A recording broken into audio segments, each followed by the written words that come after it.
वेदव्यास धाम परिसर रे शिव मंदिर सहित बहुत गुड़िए मंदिर देखा मिले, जेपरिक राधाकृष्ण मंदिर, दुर्गा मंदिर, वेदव्यास केव, ता सहित जगन्नाथ मंदिर, श्रीराम मंदिर, एहीपरि बहुत गुड़िए मंदिर एही पर्यटन स्थली रे देखा मिले।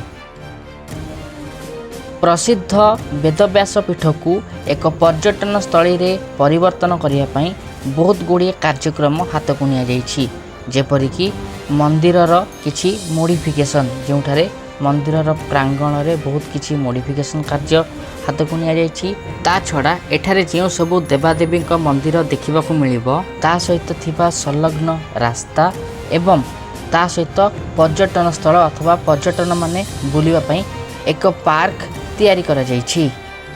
ये वीडियो आपको कैसा लगा हमें कमेंट के माध्यम से बताइए। तो मिलते हैं और एक नया वीडियो के साथ। चैनल को सब्सक्राइब जरूर कर दीजिएगा। वसुधैव कुटुंबकम।